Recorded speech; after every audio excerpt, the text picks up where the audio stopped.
السلام عليكم ورحمه الله وبركاته. حبايب قلبي، عاملين ايه؟ النهارده هنعمل مع بعض الكيكه العاديه او كيكه الخمس دقايق او الكيكه اليوميه بتاعتنا بتاعه الشاي. كيكه سهله وبسيطه ومقادير بسيطه واقتصاديه، موجوده مع عندك في قلب البيت، وهتاخديه احسن كيكه واحلى كيكه واطرى كيكه مثل القطن. كيكه قطنيه خالص اهيت، شايفين الكيكه هشه وقطنيه خالص معانا. طريقه سهله خالص هنعملها ومقادير بسيطه. بصوا الكيكه عامله معانا ازاي، كيكه جميله تحفه تحفه. عايزاكم تجربوها بقى وتقولوا لي ايه رايكم فيها. ويلا بينا على الوصفه، ندخل نشوف المقادير بتاعتنا. هنبدا بقى مع بعض الوصفه. عندي بقى 3 بيضات. انا هفضي اول، عايزه اوريكم بس اللي جوه. هفضي 3 بيضات كده اكسرهم. طبعا ال3 بيضات بحراره الغرفه، بنبقى مطلعينها من التلاجة قبلها على الاقل بساعتين. بسم الله الرحمن الرحيم. ده اول بيضه بنحطهم في الطبق بس عشان نتاكد يعني. طبعا لما بنيجي نعمل الكيكه بيبقى كل المكونات طالعه من قبلها في قلب المطبخ، من قبلها كده من التلاجة مطلعينها، علشان الحاجه لو هي جامده يعني متلجه او كده ومن طالعه من التلاجة على طول هتبوظ معانا الكيكه. بسم الله الرحمن الرحيم. كده 3 بيضات، لو الحجم بتاعهم صغير ممكن تحطوا 4.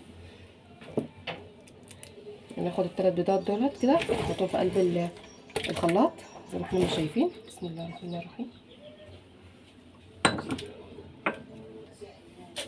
عندي معلقه من الفانيليا او كيسين من الفانيليا عشان برضو زفرت البيض. نفضي الكيسين كده من الفانيليا.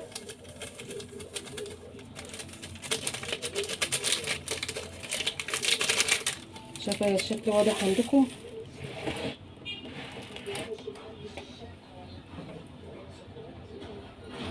وعندي كوبايه ونص من السكر. السكر ده انت ممكن تقللي فيه. عندي كوبايه اهي. بسم الله الرحمن الرحيم. ممكن تخليها كوبايه لو انت مش حابه الحاجه تبقى يعني، بس ده السكر على المقادير ديت مظبوطه يعني، مقاديرها كده مظبوطه. ممكن تخليها كوبايه وربع. هضرب المكونات دي كويس. اهم حاجه بس نضرب البيض مع السكر، عايزينه لونه يفتح عشان يدينا هشاشه تروح حلو. هسيب المكونات دي اضربها وارجع لكم. عندي بقى ضربت المكونات كويس، مش كلها لسه، هي واحده ضربتها كده كويس مع بعض. بسم الله الرحمن الرحيم. بصوا انا خليت الخليط بتاعها يبقى لونه ابيض، مش عايزه اللون الاصفر بتاع البيض يبان فيه، لونها ابيض خالص كده. ضربناها. عندي بقى كوبايه الا ربع من الزيت، ممكن زيت على زبده براحتك، بس هي الزيت عاملينها حاجه خفيفه زي بتاعت اهالينا يعني ما كانوا بيعملوها. هضرب برضو الخطوه دي جامد. اهم حاجه في المراحل دي كل ما نحط حاجه مرحله نضربها كويس. هضربها برضو في الخلاط، مش عايزه اطول بس عليكم. هضربها وارجع. بصوا انا ضربت بقى المكونات دي تاني، الزيت مع السكر. لما حطيت الزيت اخر مره ضربتها. بصوا بتضرب لما الزيت يختفي كمان مع المواد السائله التانية. عايزين اللون يبقى فاتح وحلو. عندك معلقه من بشر البرتقال. انا بشر البرتقال ده ببقى مخزناه، بيبقى حلو، ينفع معاكي للكيكات والبسكوت معاكي، بيبقى حلو، بيدي ريحه حلوه، بيضيع برضو بزفره البيض. ده اختياري، حابه تحطيها براحتك، مش حابه برضو براحتك. ماشي. عندي برضو معلقه من الخل بتدينا طراوه حلوه برضو للكيكه. بحط معلقه خل مش كبيره قوي. دي مكانها بس لبن، احط بس مكانها معلقه خل كده، مش مليانه قوي يعني. وهضرب المكونات دي ونرجع برضو. احط برضو معاهم بصوا عصير ليمونه، نص ليمونه يعني مش ليمونه كامله. الليمونه بتدي بتفتح الكيكه معانا وبتخليها لونها ابيض وفاتحه، متخليهاش تغمق. نجربوها بالليمونه كده هتعجبكم جدا. ما بيبانش فيها طعم ليمون ولا حاجه، بس بتدينا لون فاتح. هضربهم كويس وارجع لكم بقى. ضربت بقى كل المكونات كويس مع بعض كده بالشكل ده. حابه زي ما قلت لك تحطي بشر برتقال براحتك، تديها ريحه برضك حلو، وبتمنع معانا برضك زفرة البيت. عندي كوبايه من الحليب. انا الحليب دافي، يعني انا غليته وسبته ان هو ايه يدفى حاجه بسيطه يعني تستحمليه. ماشي، اللي بيدينا نتيجه حلوه قوي الحليب المغلي بيخلي الكيكه معانا هشه ومرتفعه وحلو. جربوها بالحليب المغلي كده، بتغليه وتسيبيه يعني ايه يدفى حاجات بسيطه. انا هفضيه هنا على المكونات ديت عشان نضربهم كلهم مع بعض.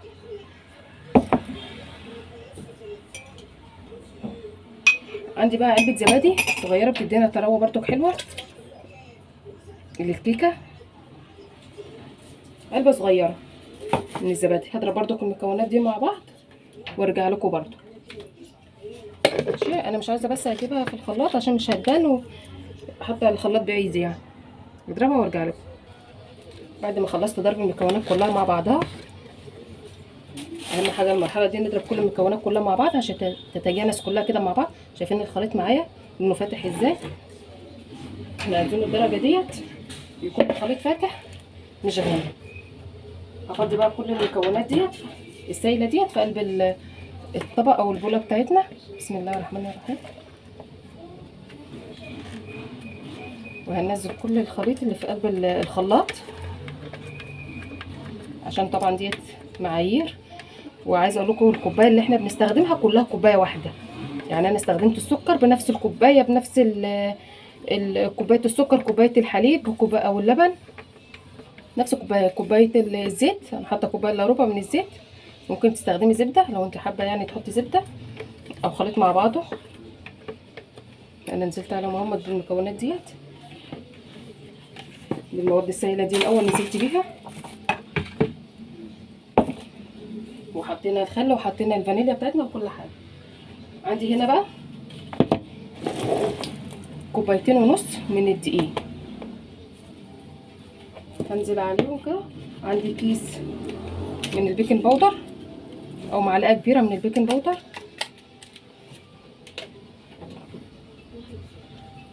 عندي معلقتين من النشا وذره ملح. هقلبهم برضو مع المكونات دي كده. بسم الله الرحمن الرحيم.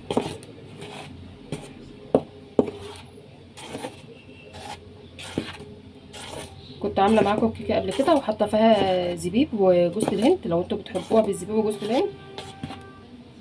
وعشان الزبيب ما يسقطش معاكي في ارضيه الصينيه اللي انت هتحطي بيها في الفرن او هتخبزيها، ساعات بتلاقي اللي هو ساقط. عايزه تمسكي الكيكايه تبقى كلها موجوده فيها زبيب، بتاخدي المعلقتين الزبيب او الكميه اللي انت بتاخديها الزبيب 3 4 معالق. بتجيبي معلقه من الدقيق وبتغلفيها بيها وبتحطيها فيها، يعني ما بتسيبهوش بس كده علشان ما يسقطش معاكي في الارضيه. ان انا اخلط دقيق وهنخله تاني برضو معاكم. كل ده بيدي هشاشه وطريقه ناجحه للكيكه. هي حاجات مش هتاخد ثواني، بس لو ما عملتهاش تبوظ معاك الكيكه. فليه نعمل الحاجه ده ما عملناها وكلفناها نعملها مظبوطه؟ بسم الله الرحمن الرحيم. بالشكل ده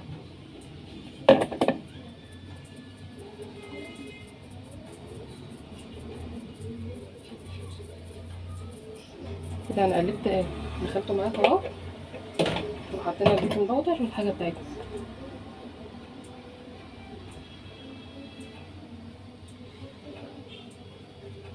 ثانيه واحده عشان التليفون بس معلق.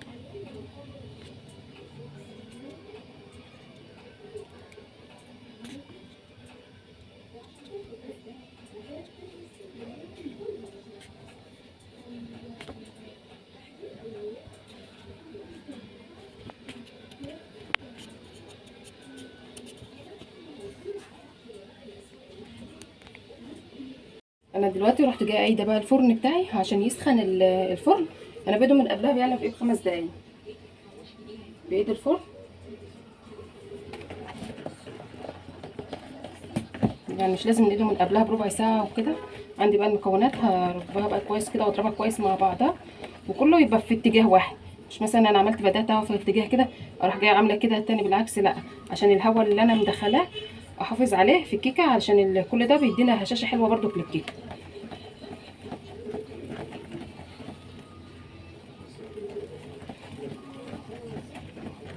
بسم الله الرحمن الرحيم. نسمي الله كده واحنا بنعمل الحاجه في معانا، وان شاء الله بتطلع معاكي الحاجه جميله وزي الفل.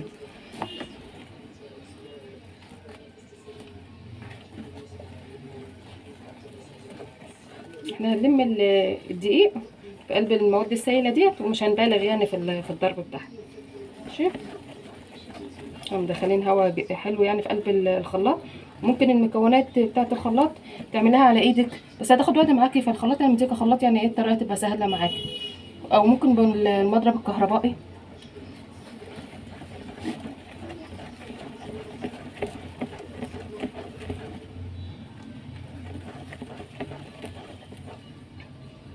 بصوا شايفين ده القوام المظبوط ده. هي خفيفه قوي تهبط معانا لما تطلع من الفرن، ولا هو سميك قوي تطلع معانا اللي هي معجنه كده ومكتومه. ده القوام بتاعها المظبوط اهو. طب لو لقيتها خفيفه معاكم حطي معلقتين دقيق. لقيتيها تقيله معاكي حطي شويه 3 معالق لبن كده لغايه ما تظبط معاكي، يبقى القوام المظبوط ده. خلي قوامها حلو علشان تبقى مظبوطه معاكي الكيكه. طبعا احنا ماشيين خطوه خطوه اهوت، وبنقول على كل حاجه. النشا برضو بيدينا هشاشه حلوه للكيكه يا جماعه. انزل بقى المكونات دي كده. عندي بقى صينيه، بسم الله الرحمن الرحيم. انا عندي صينيه مبطناها ماده دهنيه، زبده زيت اللي عندك ادهني بيها وبطنيها بيها، وحطي معلقتين دقيق والزياده بتشيليه بالشكل ده. الصينيه دي مقاس 28. ممكن تعملها في صينيه اصغر 24 26 او اكبر كمان، على حسب اللي انت عايزه حجم الكيكه عامله ازاي. ماشي. فانا حطيتها في الحجم ده. الصينيه ديت هو مقاس مناسب. انا عندي في البيت ما بيحبهاش ان هي تبقى ايه مرتفعه قوي، وهوريكم برضو ايه ارتفاعها تبقى سمك الكيكه عامل ازاي برضو.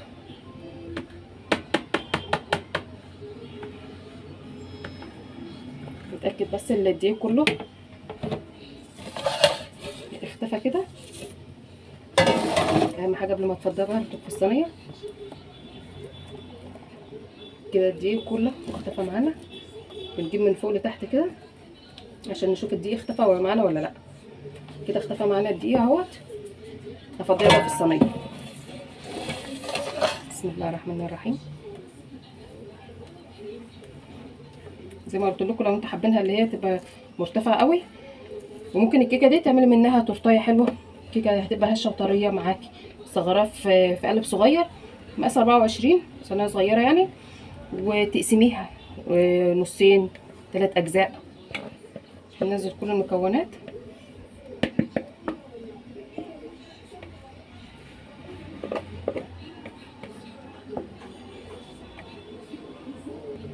عند الصينيه فضيت كل المكونات اهي. عندي بقى بالخله كده وهمشي بيها عشان لو في بقى اي حاجه هوا ولا فقاقيع ولا كده نطلعها منها.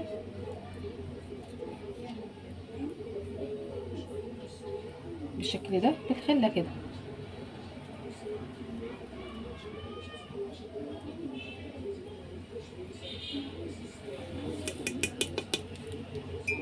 واديها خبطتين كده على الرخامه. هدخلها بقى الفرن درجه حراره 180 او درجه حراره متوسطه، لان مش عارفين يعني درجه حراره كام. درجه حراره متوسطه، ما تخليش النار بتاعتك عاليه. هتقعد حوالي 35 دقيقه في قلب الفرن. هدخلها الفرن وبعدين نرجع نوريها مع بعض نشوفها مع بعض. كده طلعت الكيكه معايا، سبتها بس تبرد شويه. بصوا انا حطيت الخله، شايفين ارتفاعها وشايفين ما هبطتش، وبقى لها يجي زياده عن ربع ساعه بره. الخله نظيفه ما فيهاش اي حاجه اهيت. تعالوا بقى منها قطعه. عندي كيكه لسه سخنه برضو، بس ايه معلش انا اسفه، معلش كان التليفون بقى وقع مني. هقطع بقى الكيكه عشان هطلع لكم منها خرطه. زي ما انا قلت لكم كده، ممكن تعملوها في صينيه اكبر من كده او اصغر من كده. اكبر من كده لو انتم ما بتحبوش الحجم بتاعها بيكون كبير. اصغر بقى لو انتم حابين الحجم بتاعها يكون كبير، الارتفاع بتاعها يكون كبير قوي.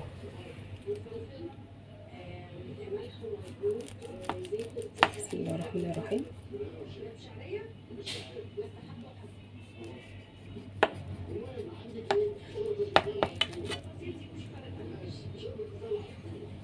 بصوا الكيكه طريه معايا ازاي، السكينه بتعمل معايا ازاي فيها طريه خالص.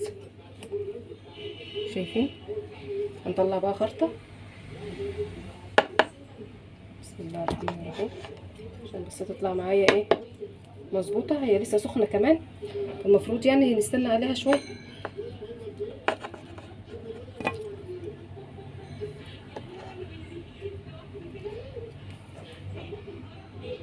عندي الكيكه بعد ما طلعتها، شايفين الحجم بتاعها، وما حطها كمان في صينيه المفروض تبقى اصغر من كده.